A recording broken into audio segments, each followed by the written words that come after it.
Alright, so I have just gotten back from seeing Pacific Rim, and my god, after the last couple of movies that I've seen, I needed this. The last couple of movies in the theater have been such big disappointments, and the more I think on them, the worse they are. Both White House Down and The Lone Ranger. This film, probably my favorite movie I've seen this summer, this year so far. I'm really trying to think here if there's anything else that's come out this year that I've liked more, and the answer is no, which that should be a pretty telling mark about how well this film is. Uh, it's exactly what you wanted. I mean, it, part of it's because it's original. It's not based on anything else. It's other than in the broad spectrum of being based, inspired by both like Godzilla, Kajuya movies, and of course mecha anime. So go see this movie. There's no reason not to. I can't emphasize this enough. It's a fantastic film. It's good. It's got everything works in this movie. Um, I'm sure someone out there will bitch about CGI, but the CGI is there for the giant monsters pretty much only, and you can't. Oh, okay, I guess you could do stop motion animation, but it's okay. We really can't do the 300-foot tall giant robot in real life, so that's acceptable. But like the sets are actual sets. It's not the green screen outside of like the giant freaking hangar that I have been in one of the world's largest hangars, the old Hindenburg hangar in Lakehurst Naval Air Station, or now it's Joint Base. I've been in that. It's still one of the largest rooms in the world that you can go in. And these things, like this hangar where they have all the Jaegers, the giant robots, is freaking massive. Like, okay, you have to CG, you have to do a green screen on that because there's no place on Earth that is that big. So you can forgive them on that. Sorry. It's really popcorn really salty today, but that's beside the point. I did see it in 2D, so I have no idea what the 3D is. It's fine to see in 2D. One of the problems I had with our previous films, World War Z, the pacing was okay. Actually, World War Z was the one that probably could be spaced out a little bit more, but still had problems with that one. But Lone Ranger and After Earth, as I've said in those films, they felt really stretched out. Like they pushed it to 2 hours and 30 minutes, just because they got data that said successful movies are 2 hours and 30 minutes long. Therefore, you write a 2.5 hour long film. This movie comes in, it's a little over 2 hours. It's like 2 hours and 11 minutes with credits. So it's basically a 2 hour movie, and it goes by at a really good pace. And part of that is it's condensed. The scenes that are in there are needed. There's no gratuitous scenes. The two roles, you could say, that are kind of gets a little bit close to being a little kind of ridiculously, oh look, slapsticky humor, still serve a purpose, and they're that trope of kind of the wacky scientists with the military types. One of which is played by Charlie from It's Always Sunny in Philadelphia, and he's basically still playing Charlie. It's actually Charlie Day is the actor's name, playing a character called Charlie in that show, and he's basically playing the same character here. A little bit more tame than regular Charlie, but this one is, I really liked him, and I like Sunny, so he charming, and he plays off of Ron Perlman, and those two together, they play off of each other really well. Ron Perlman, also hilarious role, different character than I was expecting. Actually, from the trailers, I was expecting him to be like the kind of the swarmy civilian head of whatever, like the agency. I figured Idris Elba was like the head military guy, but then they were gonna go into like some sort of being like semi-profit, like semi self-funding by selling Kajua remains, but no, he plays a black market dealer completely. There's a bit of that where there is some sort of like under the what do they call it in the movies? Like Pan Pacific Defense Corps or something is like the military organization that they're all part of. But like they have some sort of like back alley deal made out to get like sell these parts. It plays a minor role overall, but it's part of the main story where they figure out how to defeat the Kajua. But that whole like little subplot, as funny and as slapsticky as it is, serves a purpose. And even the slapsticky, it's more of you have an eccentric character and he's get thrown into a bit of a situation he's not expecting. He's actually funny. They don't go overboard with him, even though if they went, Charlie Day could go way more overboard. So I enjoyed that. The plot goes along really well, and they don't drag it out with like just scenes that go nowhere, nor do they drag it out with action scenes that serve no purpose. Really, when I come and think about this, there's 3 action scenes in the entire movie. That's it. And that's what you need. That works for this. You have your opening action scene that again sets up the main character's background. He's a former, basically, there's some sort of rift that opens up in the Pacific Ocean. It's a gateway to another universe. And apparently, these aliens have a strategy of just sending giant monsters through to wipe out the indigenous life to take over. There's, by the way, a lot of Independence Day references in this movie. Not like over your head references, but like a little wink at the camera reference. They come out, they attack, and the first ones it takes like the army days to defeat them, and in the process they wipe out whole cities. So eventually humanity develops these Jaegers, which is a German name for hunter. Also makes having drinking games involving Jägermeister with this movie a must.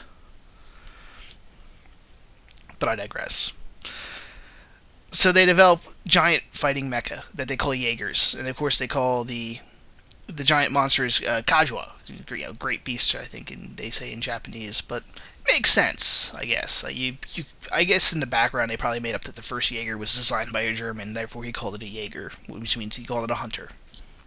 And of course, okay, nerds would start calling them Kajua because people have been calling giant monsters Kajua because based on the Japanese term for them. So that all makes sense, I guess. But anyway, the background is it's actually this movie kind of spans like a good over a decade.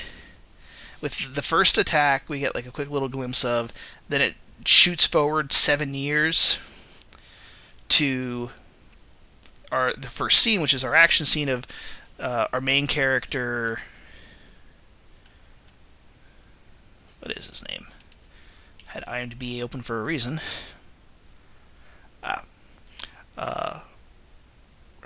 Regal Beckett was his name?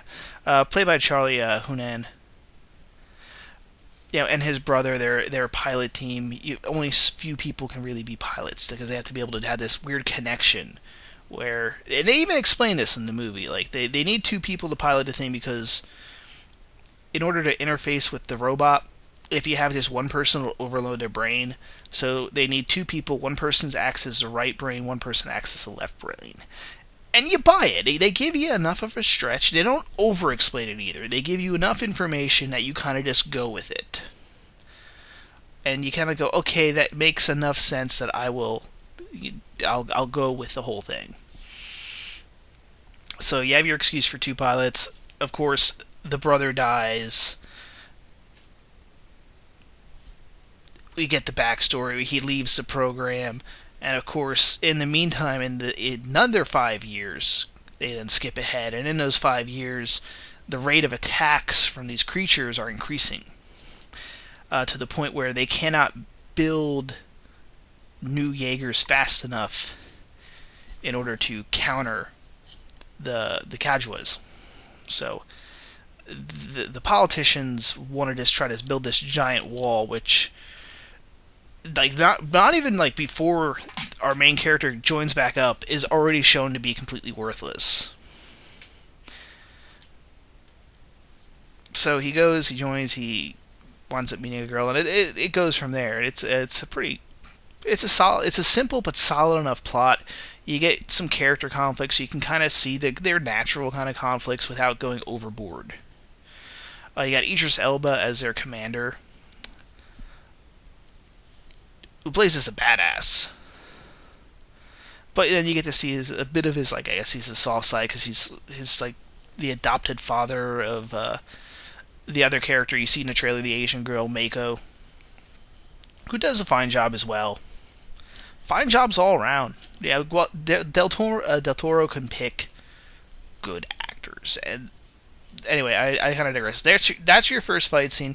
Your next one is you get some Kazuha. They only got one base left as they're kind of shutting down the Jaeger program to do this wall thing. And they got 4 Jaegers left. Most of them have just been refurbished, except for one, including the main Jaeger. So they take them to one facility. You figure you would incorporate the Jaegers into the wall program, right? The wall will hold them, but just in case there's a break, you'd want a couple of these things laying around, ready to go, and perhaps maybe not to stress the wall in case they keep on attacking the same spot over and over again. You'd want to have a little bit of a backup plan, but apparently, no.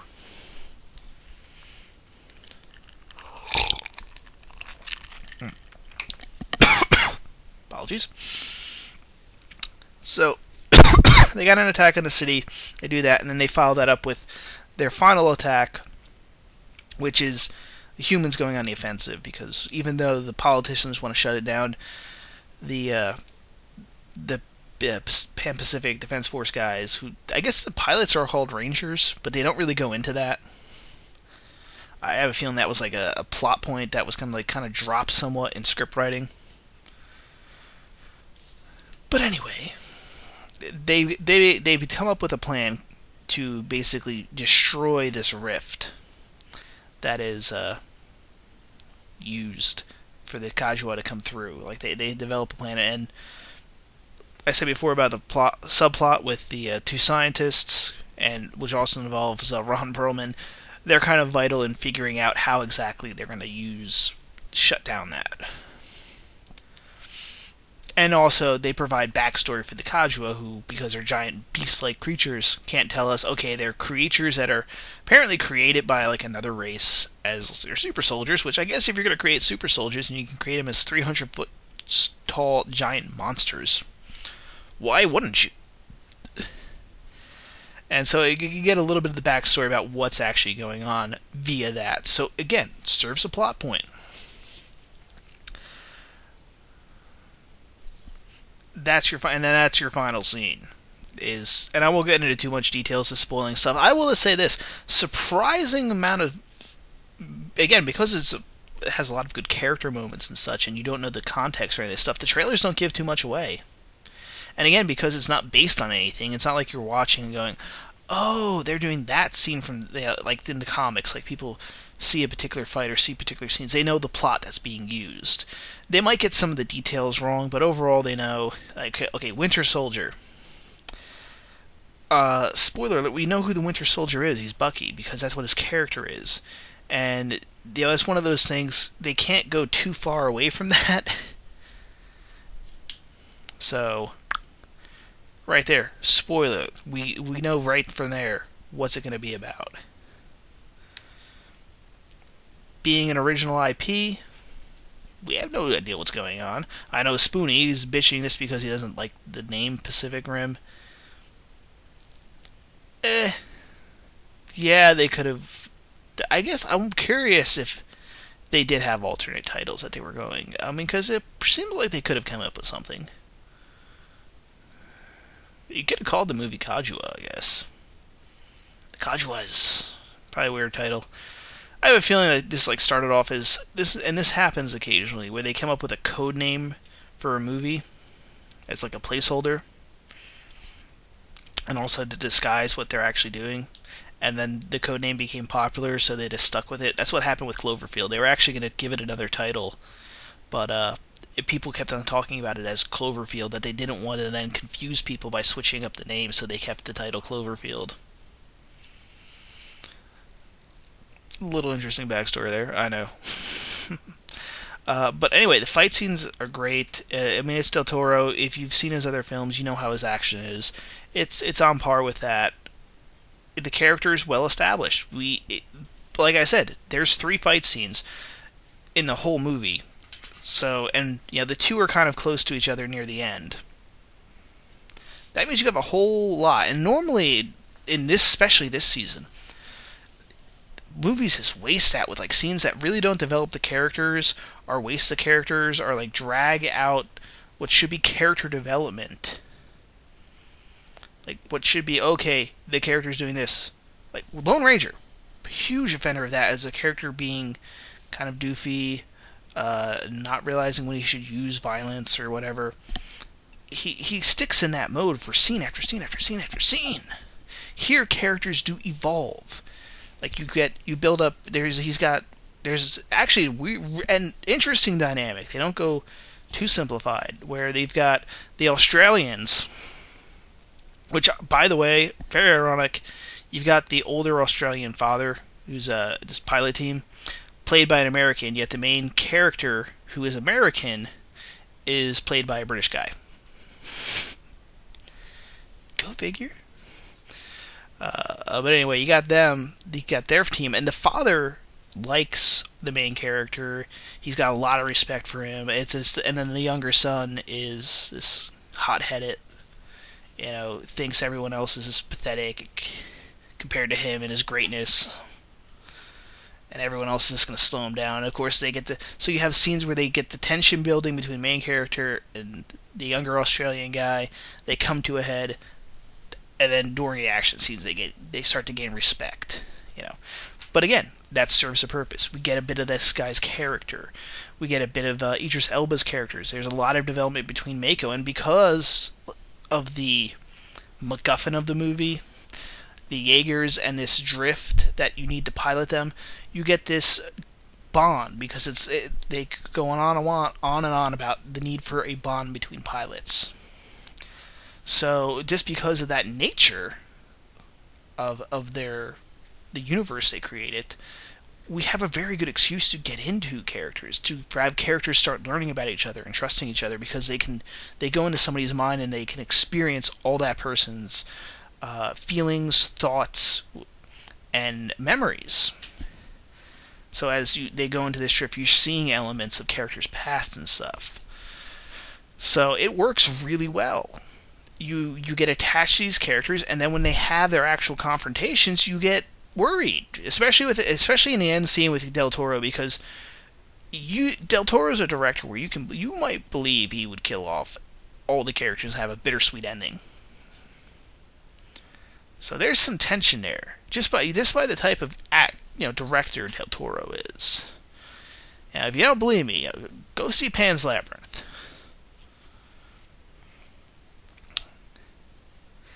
But, how should I say? Let's see. Other performances should make mention. Ron Perlman, hilarious.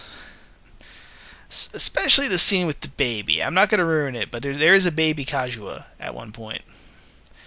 And if you've seen the movie, you know the scene that we're talking about. And I got a lot of laughs, but also somewhat really disappointed, because that's the last scene you're going to see Perlman in. Let's see. Anyway, anything else I really need to touch on with this, other than really go see this movie? I really enjoy the hell out of this movie. And, if you disagree, all I can say is there is a giant robot that uses an oil tanker as a Louisville Slugger. Therefore, whatever point you make is invalid. If there are some criticisms, I would say these are nitpicks. One, they do the pilots still talk to each other, even though they had this neural sharing of minds. And even at some points, the characters will go what do you think we should do? He's like, I'm in your, or you know what I'm thinking, or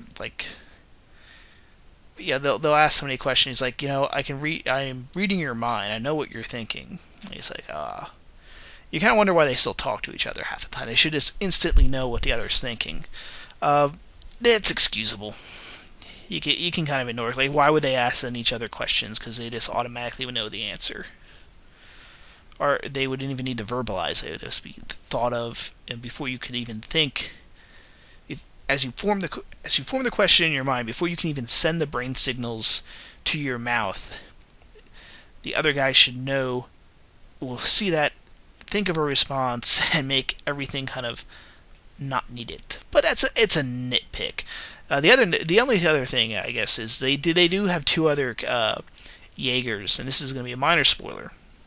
So if you don't want any spoilers, which I suggest, skip ahead.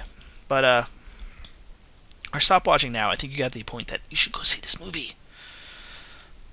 There's four total, like I said. The two of them is there's a Chinese one and a Russian one, and we get no characterization of those pilots. Like, the Chinese one is run by they actually have three arms. Like, they go even crazier with the neural interface and decide it would be even better fusing three brains together. And you kind of think like the Chinese one would be really intimidating, and when you see it, it gets kind of bitched out real fast.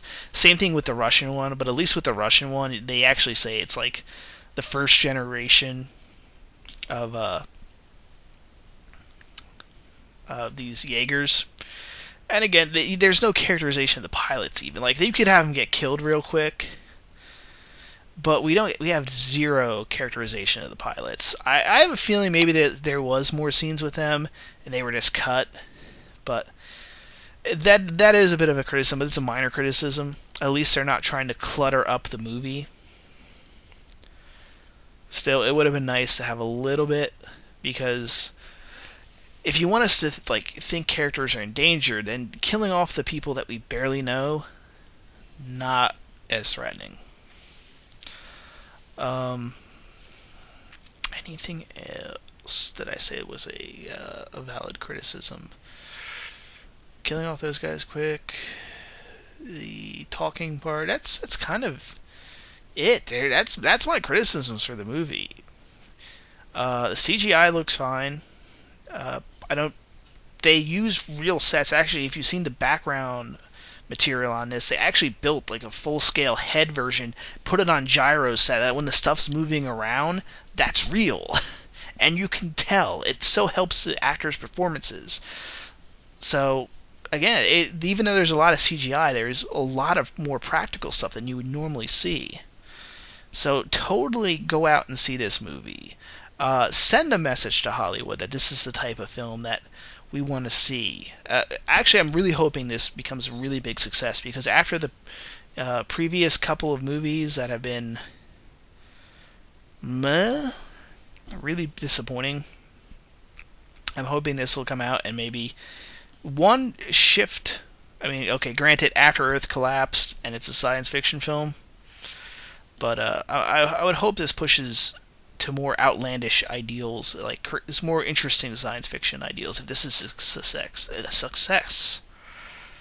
Because I want to see more of this. I mean, we got Ender's Game coming up. I'm hoping for a return of the space genre and of good science fiction. We had Oblivion too, which I'm looking back. Well, okay, last really, really good movie. I did like The Iceman a lot when I saw that.